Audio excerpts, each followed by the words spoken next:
Bonjour à tous et bienvenue dans votre nouvelle vidéo de conseil éditorial.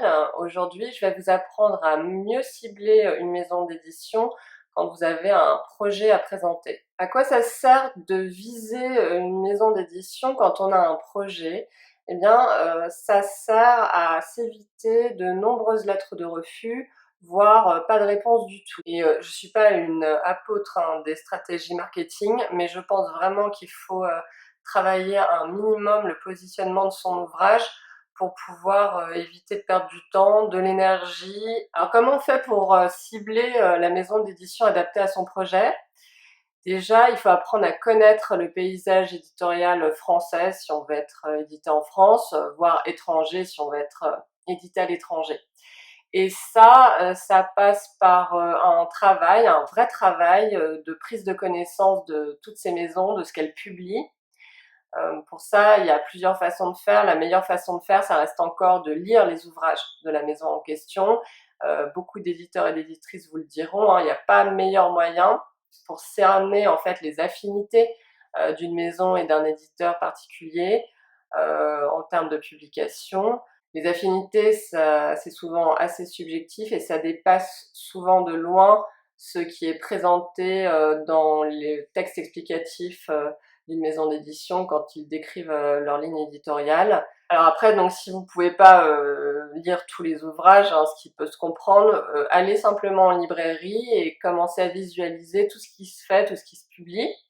Rien qu'avec les couvertures, hein, vous aurez déjà des indices. Et puis surtout les quatrièmes de couverture, elles vont vous permettre de cerner le genre d'histoires qui sont publiées.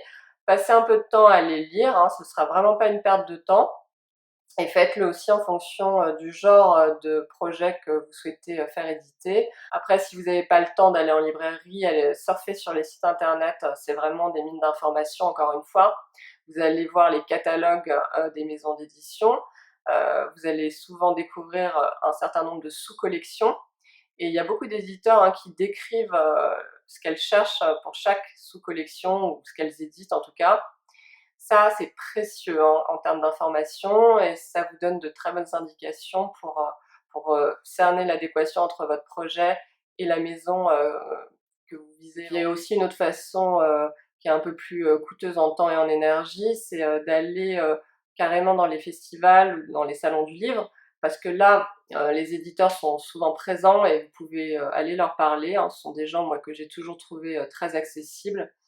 Vous pouvez aller leur parler, leur demander voilà ce qu'ils recherchent, hein, tout simplement, et ils vont vous le dire.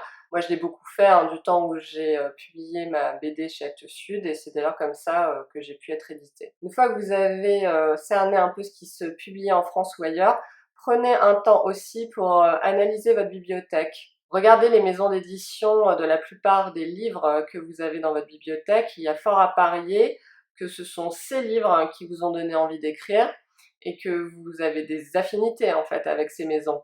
Donc si vous sentez que votre projet peut être édité dans une maison qui est très présente au sein de votre bibliothèque, et ben allez-y, parce que encore une fois, c'est pas pour rien que vous avez lu tous ces ouvrages, et peut-être que votre projet s'inscrit dans une des lignes de ces maisons-là. Après, votre projet, il va s'inscrire dans un genre particulier. Déjà, il faut l'identifier vraiment. Demandez-vous ce que vous avez écrit, si ça tire plus vers le récit historique, vers la romance, vers la science-fiction, quel type de science-fiction. C'est important de cerner le genre de votre projet, parce qu'une maison va pas éditer tous les genres, hein. Il y a des grandes maisons généralistes, mais il y a aussi beaucoup de maisons spécialisées. Et voilà, ça sert à rien d'aller envoyer votre projet à une maison qui édite pas de théâtre, hein, si vous avez une pièce de théâtre à faire publier, ou qui édite pas de romance si vous avez ça à faire publier, hein. Donc il faut vraiment faire ce travail de rapprochement entre la nature de votre projet et ce qu'édite la maison d'édition. Ça demande beaucoup de temps, hein. Moi, j'ai mis plusieurs années avant de commencer à cerner ce que publiait chacun, et puis à aller plus loin en lisant les livres des éditeurs. Mais je peux vous assurer en tout cas que quand vous commencez à faire ce travail, vous vous évitez bien des déconvenues, parce que vous allez mieux cibler, vous allez faire moins d'envois du coup, mais vous aurez un taux de réponse qui sera bien plus élevé, Et je peux vous assurer qu'un éditeur ou une éditrice va tout de suite sentir à la présentation de votre projet si vous avez correctement choisi sa maison d'édition, même si vous êtes un petit peu en décalé, ça va se voir en fait, et ça c'est toujours apprécié, et du coup ça génère beaucoup plus de réponses. J'espère que cette vidéo vous aura fait comprendre la nécessité de mieux cibler. Je vais publier toute une série de vidéos sur la façon de présenter son manuscrit, sur